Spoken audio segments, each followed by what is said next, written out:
this video turned out to be a horribly beautiful mistake. And what I mean by that is it wasn't supposed to take 2 freaking years to finish it. But I'm glad it did because I was able to include so many other places that I wouldn't have otherwise. When I wrote the song If You Believe It for my debut album, it gave off a really cool and fun vibe, and I knew that I wanted a really good music video to match it. So I came up with the concept for this music video in September of 2017. I got the inspiration for this from a music video for In Hell I'd Be Good Company by the Dead South. I watched that video and I thought, man, this looks really cool.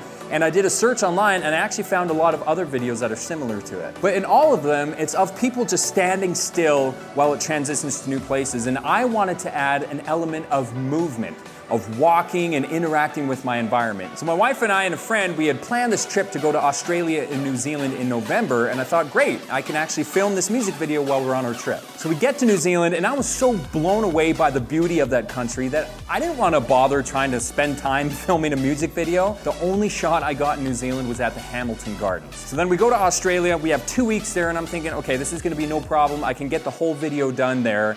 And when we started filming, I was like, holy crap. This is way more ambitious and way more harder than I thought it was gonna be. So we didn't get close to anywhere the amount of shots that I needed. I wanted to release this video before my debut album came out on August 24th, my birthday. And I wanted it to kind of be an advertisement for my album. So I'm starting to feel a lot of pressure to try and get this done. And then February of 2018 rolls around and my wife is pregnant with our son. So she brings up the idea of possibly going on a baby moon, which is kind of like a honeymoon, but when you're having a baby, you kind of go on a trip, right? Before you actually have the kid. So I started looking up tickets to Maui, Hawaii, and I thought, man, the tickets are actually really reasonable. So I'm like, hey, why don't we go to Hawaii? And while we're there, I can finally finish this video. So then we found ourselves on a baby moon in Maui. When you travel, you want to experience the place that you're at. You don't want to have to spend time trying to figure out how to film a freaking music video. So after the trip, once again, I didn't get nearly any of the shots done that I needed. So I'm stressing out being like, frick sakes, how am I gonna finish this before August? And then I'm like, well, hello. I only live 40 minutes away from Waterton National Park and 40 minutes away from Glacier National Park in the United States. So I think, sweet, I'm gonna finish this video by filming in the mountains at home. I film a bit in Waterton, and then when I finally get time off work to be able to film the rest in Glacier, boom. Glacier National Park gets hit with all these wildfires and they shut everything down. So I knew that I was not gonna be able to finish this video in time for my album launch, and I was so choked. But thankfully, my wife, she says, Levi, why don't you just take your time? Why don't you spend the effort making this into something that you can be proud of rather than just settling for something because you're trying to rush and get it done? And I was like, okay. I think she might be right. Yes, I admitted to my wife that she was right. Because she is, sometimes, well, the majority of the time, all the time. So in October of 2018, my wife and I and our 3-month-old son took a road trip from Cardston, Canada, where we live, down to Gilbert, Arizona to visit my brother and his family. And we stopped off at all these state and national parks along the way that had amazing scenery. Then I filmed all the winter shots in January and February of 2019. And then in April of 2019, my wife and I took her family on a trip to Thailand and Cambodia, and I filmed a bunch over there. And then when we got back from Thailand and Cambodia, I made the decision that I wanted to release this video on August 24th in celebration of the 1-year anniversary of my album. And because of this time constraint, I was trying to film and get things done right up until the day before I actually put the video out. Like this shot right here of me falling toward the river, I filmed this literally on August 23rd, the day before I was supposed to be releasing this video. It was so freaking stressful. So to film the transitions, it was actually a really easy concept. You record yourself doing an action, whether it's a roll or a snap or something, and then on the next shot, you start off by doing that same action and then you splice the two together. It's a very easy, practical effect. So who was it? Who was the lucky videographer who I paid to travel around the world with us and do all the editing and the filming? Well, my budget specifically for this video was a zero. I was gonna be traveling to these places anyway, so I made filming just a part of the trip. So for our main camera, I was only using just a really simple Nikon Coolpix B500 for my main camera, and that's about $300.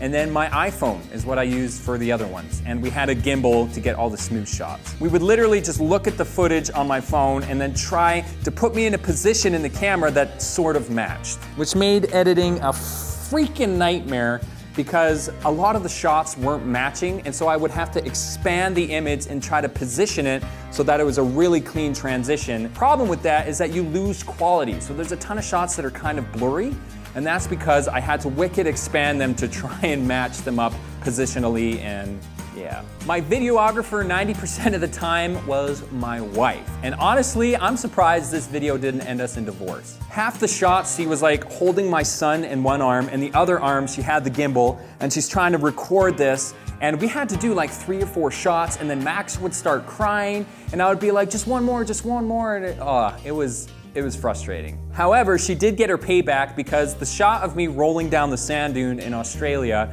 she would be like, nope, I didn't get it, you gotta do it again, you gotta do it again. And I ended up doing it like 7 or 8 times. And so she had fun with that one. She was laughing, watching me throw myself down the sand dune. And honestly, the most frustrating thing is when we would get somewhere and I didn't bring the right pair of shoes or the wrong hat, and then we ended up not being able to film at all. And honestly, that happened a lot. Like, we would drive to Glacier National Park, get in the spot, took like an hour to get there, and I forgot to bring an extra battery.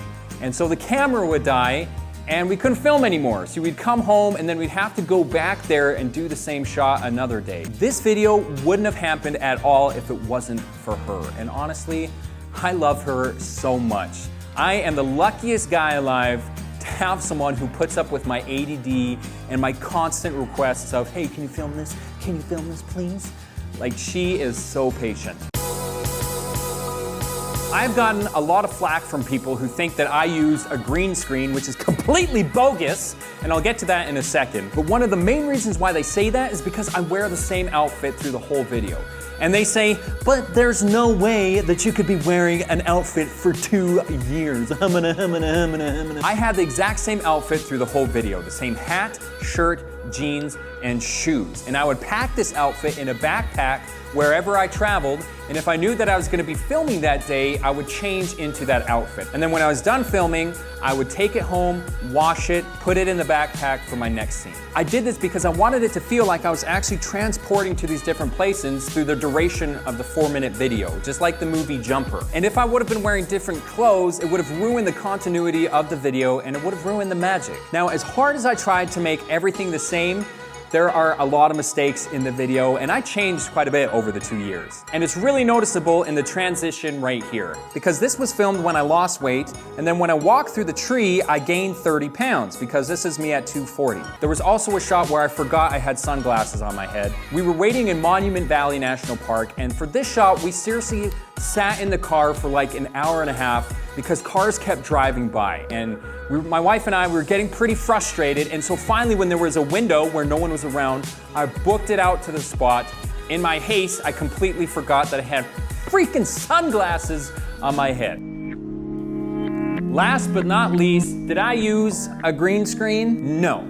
I didn't use a green screen, not once, not freaking once. If I was to do green screen, the editing alone would take me 2 years to match this video, because I would have to build a studio where the floor matched the picture environment behind me. I'd have to have sand and rocks and build these platforms to stand on with the screen behind me. And besides the countless hours I would have to spend trying to match the lighting to whatever was behind me. And all the winter shots were shot in Waterton National Park, which is literally a 40-minute drive from me. I mean, why would I use a green screen when I live in a winter wonderland? So for someone to say, oh, it's just green screen, is a huge slap in the face, because it minimizes the effort and the blood and the sweat and the tears that my wife and I put in to make this video. So get out of here with your green screen nonsense.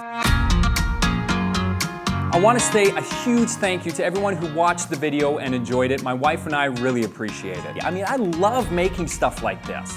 And so for people to share my enthusiasm for this video and can see the amount of effort that it took to actually film this thing, it's huge validation for me, and I appreciate it so much. So thank you, thank you.